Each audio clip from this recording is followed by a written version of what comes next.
Imagine what kind of weapons they had.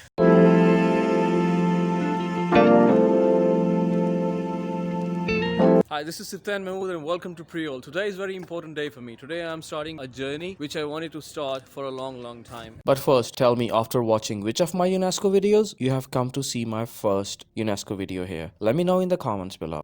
Right now I'm at Rohtas Fort, which is situated in Jhelum. This fort was built by Sher Shar Suri in 1541 to 1543. I mean, this was the time span he completed. So there were basically two reasons he built this fort on this prime location. But before that, let me show you where exactly it is and how to get there. From Islamabad, when you go south on GT Road, just before Jhelum, there is small town Dina. Here you will find a link road towards Rohtas Fort. There is a huge signboard there, so you can't miss it anyways. A huge gate-like structure is also being built at the start of this link road to mimic the original design of Rohtas Fort. Imagine how cool it's gonna look when it's complete. This link road is very well built, which means you can easily get there. And it's just 8 kilometers. Not much, huh?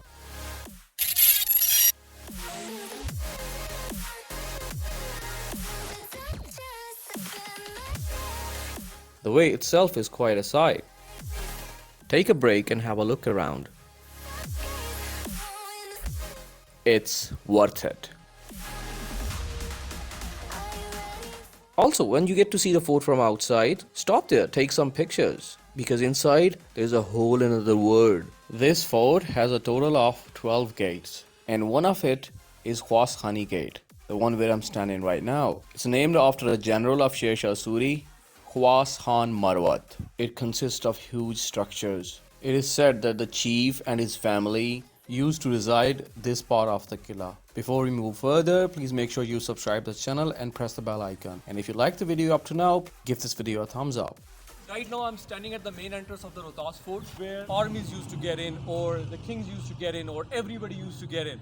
So this is how it looks like. This is a double gate, and the inner and outer gate looks almost similar to each other. It has defensive wall on each side and bastion where the cannons used to be deployed.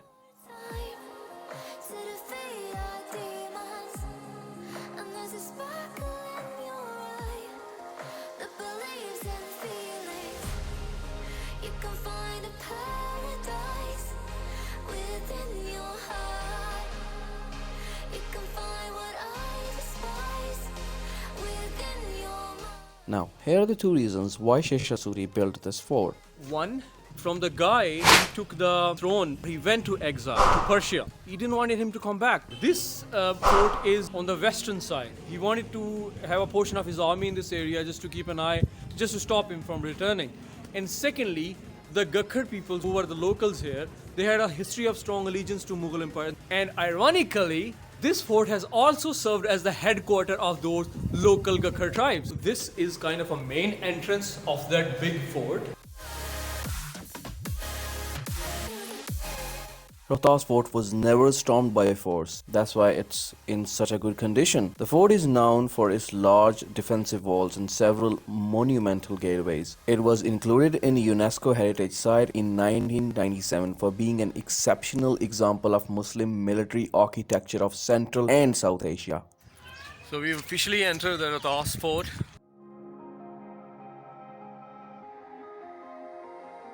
It's been a while I'm inside here, and I was too much confused that where to start. It's so huge.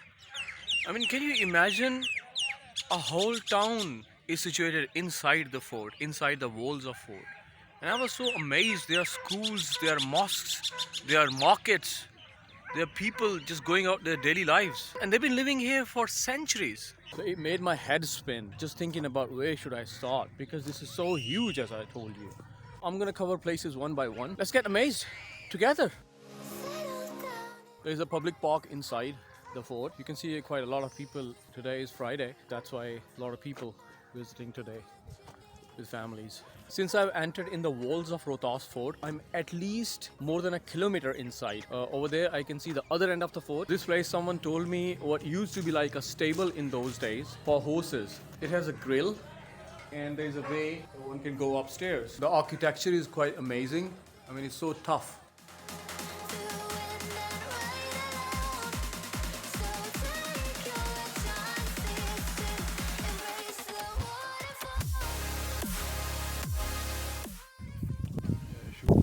So guys, as you can see, this is the outer wall of the fort. It's built on such a terrain that no one can even think about climbing these walls. If someone would, in fact, the place I'm standing right now, the soldier would throw arrows or some boiled water or some stuff like that to stop them from climbing this wall. You can see the two colors of walls behind me. One which seems to be like the original one, and this one over here, it seems to like have been made later on just to match with the original architecture.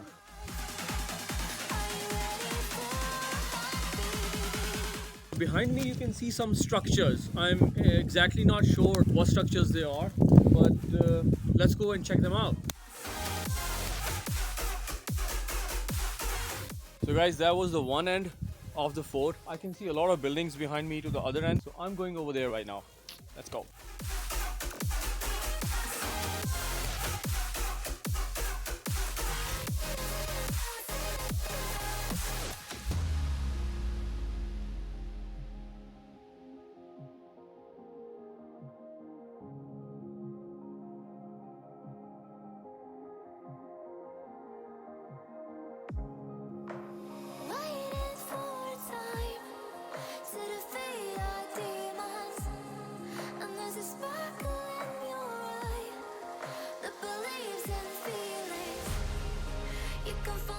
Behind me another building.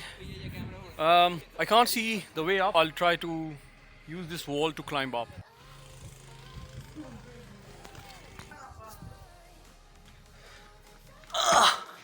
So I did climb up, but I couldn't do that. So I went back down.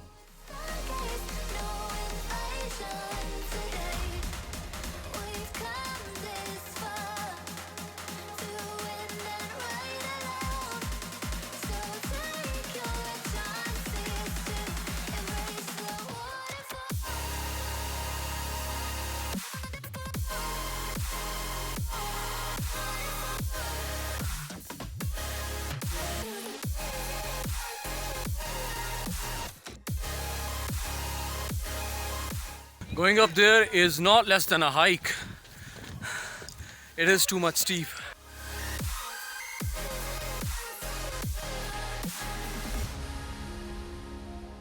It's getting windy here. I need to finish up this vlog as soon as I can.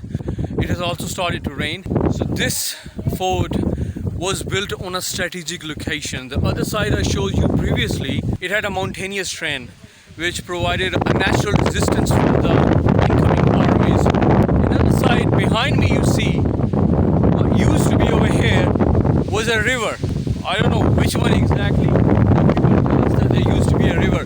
So which provided another way of security from the intruders.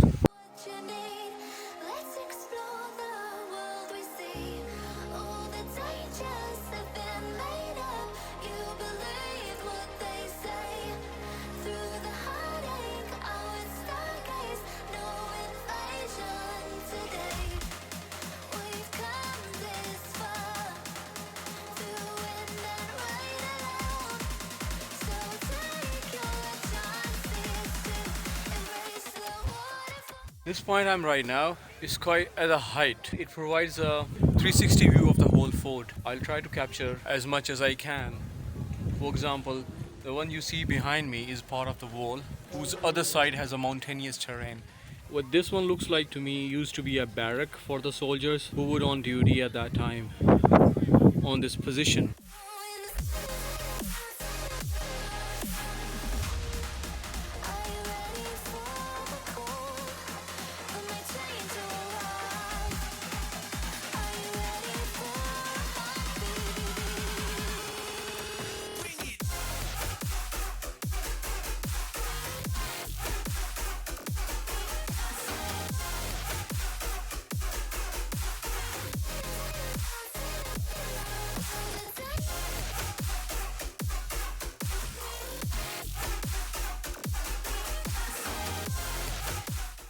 Okay, let's go down.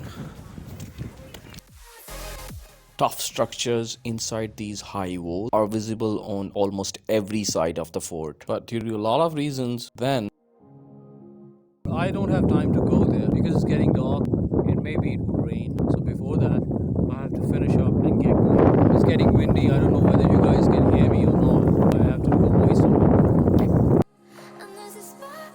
There is one last thing I want to show you. What would you do in such a huge city where someone would need water? Obviously, you need to dig a well. And there's a huge well I can see behind me. I'll show you right now. One moment, let me just get up. Okay, here it is. This is a huge well they dug back then. And how deep the well is, Wasim, throw it.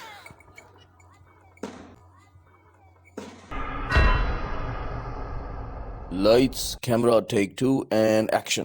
And how deep the well is, I'm gonna show you. Wasim, throw it.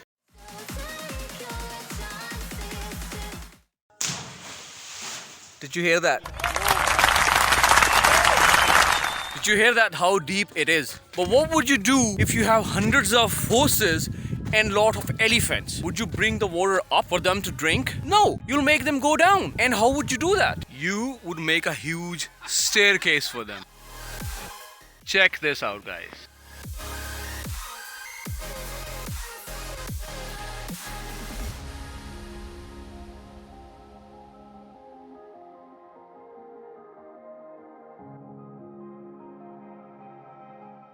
So there are a lot of places I wasn't able to show you guys because it's so huge and it's very hard for me to get it covered in one day. But I can tell you this, that there's a whole city, or maybe you can call it a town. There are a lot of places like this one in here. It's entirely, you can see a lot of bushes. It's not inhabited, but it's still part of the fort.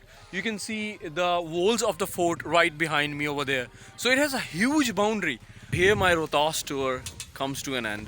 And the gate behind me you see is the other side of the gate to where we got entered previously. And this gate seems to have been in a very good condition. It seems like it have been renovated. It reflects the best example of the architecture at that time.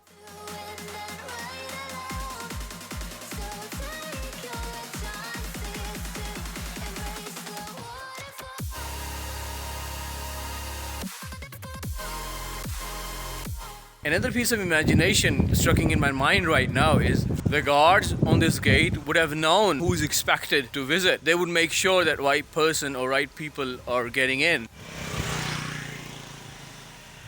Otherwise, they would close it down. Soldiers on those walls up there for the security. Imagine what kind of weapons they had. Arrows, cannons, the big stones, and the hot boiling water. I mean, whatever. Just imagine. Thank you for watching, guys. See you in the next video. This is Kaptan Mahmood signing off.